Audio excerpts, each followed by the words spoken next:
Tyson Fury will face Alexander Ustinov this Saturday. Ustinov is stepping in as a last-minute replacement for Derek Chisora. And given the late nature of Chisora pulling out with an apparent hand injury, Ustinov is a pretty damn good last-minute replacement.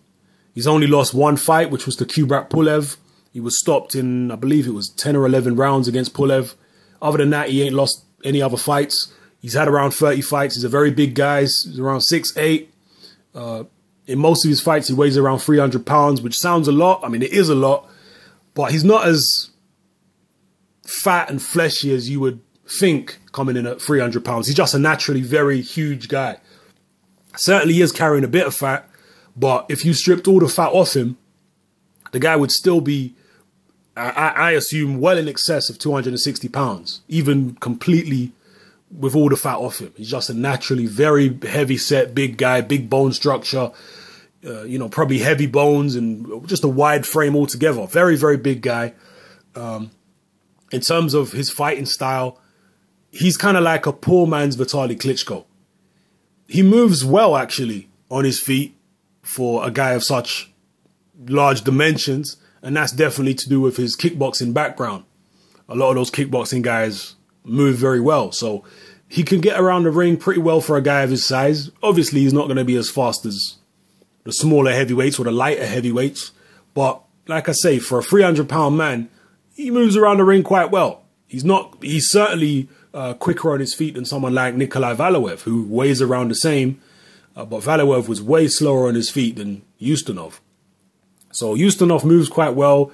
Like I say, kind of a poor man's Vitaly, fights with his hands low, tries to fence with the left hand and then come in with a big booming right hand. He does pack a bit of power there, does have a decent amount of power, and you would expect so for a 300-pound man. Now, the rumor is that for this fight with Tyson Fury, he's going to come in around 280 pounds, which is lighter than usual. The rumor is that he's in pretty good shape. He's obviously been over in the UK sparring with Derek Chisora, which is the irony. And apparently it was the final spar where Derek Chisora injured his hand and it was against Ustinov. That's the irony. So the guy who caused the injury, so to speak, is the guy who Fury will end up fighting.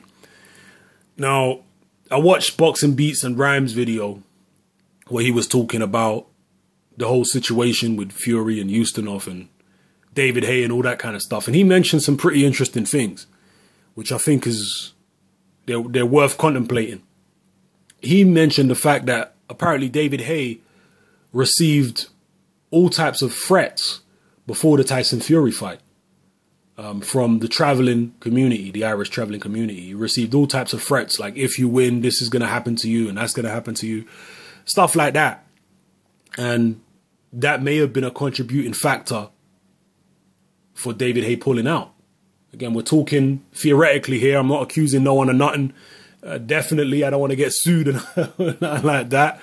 But, it could be a contributing factor. You never know. And with Derek Chisora, this seemed to have, it seemed to have slipped underneath the radar. But at one of the press conferences, Derek Chisora and his trainer started making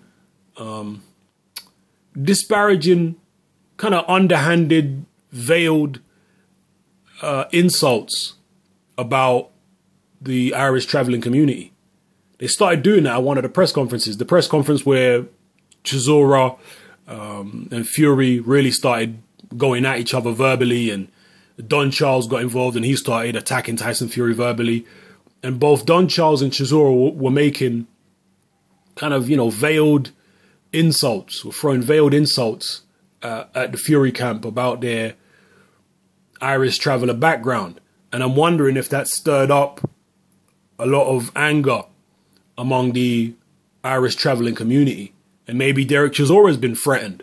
Maybe Don Charles has been threatened. Who knows? But that's certainly a possibility to contemplate as a reason why Derek Chisora pulled out. Maybe he don't feel safe. Maybe he don't feel like his family's safe. So that's something to think about. But as far as the fight on Saturday with Ustinov, A lot of people think this is a dangerous fight for Fury. A lot of people think Ustinov has got a good chance. I'm intrigued, to be honest with you. I'm intrigued because we've never seen Fury in with a guy this big. The guy is nearly as big as Fury is in terms of height and reach. Fury probably has the longer arms, but certainly in terms of height, there ain't much in it. Ustinov is naturally heavier. Both these guys have a different body type. Fury, when you strip all the fat off Tyson Fury, he's actually a very wiry, spindly kind of guy. Whereas Ustinov is a much more robust, physical specimen. He's much more robust. He has, I'm sure, thicker bones, and he's got a larger head. Just a more robust, stronger frame altogether than Tyson Fury. So even though they're around the same height, they've got very different body types. Like I say, if you stripped all the fat off both of them, they wouldn't weigh the same. Ustinov would definitely weigh more. Probably has, more natural muscle and bone density and whatnot. So it's going to be interesting to see two massive guys like this going at it. It's like two Japanese kaiju facing off against each other in the ring. Going to be interesting. You would have to favor Fury, but Fury's been training for 6'1" Derek Chisora for the past 10 weeks or however long his training camp has been. So to switch to a 6'8" guy at a week's notice or less than a week's notice, I don't care who you are, that is not an easy transition to make. When you've been focusing all your training and all your sparring on fighting an opponent who's much shorter than you, who's going to come forward with a totally different style, and then to have to switch to a guy who's 6'8", who's going to stand off a little bit and use his legs and a jab and come over the top with a right hand. Tyson Fury is going to be damned if he does and damned if he don't in this fight. If Tyson Fury destroys Ustinov, people are going to say, Ustinov's a bomb. Who's he fought? He lost to Kubrat Pulev, blah, blah, blah. They're already saying it on Facebook. I've already seen it in my Facebook group. People saying Ustinov is shit. But at the same time, they're saying Tyson Fury might get knocked out by Ustinov. And if he don't beat Ustinov easily, then it proves Tyson Fury's shit. So Tyson Fury can't win in this fight, basically. If he destroys Ustinov, they'll say that he was a crap opponent. And if he has any trouble, they're going to say, proves that Tyson Fury's shit. Right? So he literally can't win, which is ridiculous and it's unfair. At the end of the day, he's taking on a guy with only a week's notice. Right? A guy who he hasn't had big tool sparring partners to prepare for. His tactics, which he has been working on for Derek Chisora, can be totally thrown out the window against Alexander Ustinov. Last minute replacement fights are always difficult for the most part. So regardless of what happens in this fight, I don't think we should be too harsh on Tyson Fury, to be honest with you. Some people are saying Tyson Fury could get knocked out if he goes in there with too much aggression and whatnot, and he could.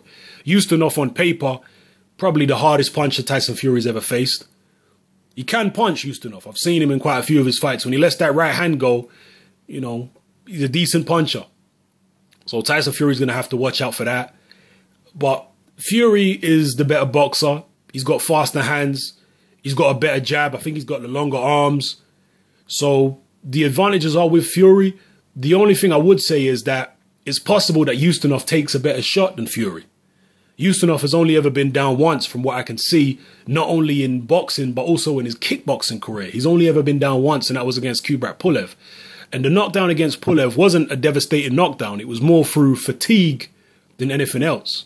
Pulev kept cracking him with shots all the way through the fight. And finally, in the 11th, Ustinov took a knee. It's not like he was decked heavily or anything like that. So I think it's probably fair to assume Ustinov takes a good shot. One thing I will say, though, that's interesting is that Don Charles apparently was asked about this fight. And remember, he's had Ustinov in camp with Derek Chisora for several weeks now, sparring. And he believes that Tyson Fury will stop Ustinov within 6 rounds. So that's interesting. That's very interesting. Why does Don Charles feel that? Or is that reverse psychology by Don Charles? Is he hoping that Fury actually gets beat by Ustinov or hopes that Fury will underestimate Ustinov? I don't know. And with Fury's temperamental and erratic emotional state, you never know what can happen. You know, if he is really that angry and upset and he's got all this rage, pent-up rage inside him, he might not fight the best fight from a strategic point of view, and he might put himself in harm's way. Certainly against Joey Abel, he was making all types of mistakes. And you would assume that he can't afford to make them type of mistakes against a guy as big as Alexander Ustinov, who's not going to struggle to reach him the way that Joey Abel did.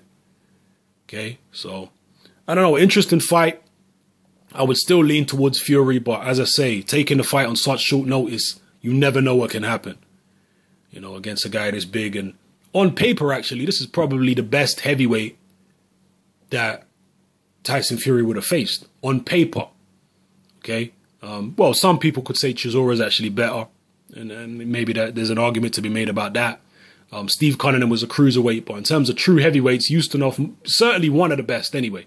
If he's not the best, he's certainly one of the best names that Tyson Fury would have faced so far. So we'll see what happens. I'm looking forward to it. Seeing these big giant Goliaths going at it. It's going to be interesting. Drop your comments below. Let me know how you feel about this fight. A lot of people were hoping it was going to be Tony Thompson and whatnot. I can't really complain too much about Alexander Ustinov. For a last-minute replacement, it's not bad at all. So, yeah, let me know how you feel in the comment section below. This is Hatman. I'm out.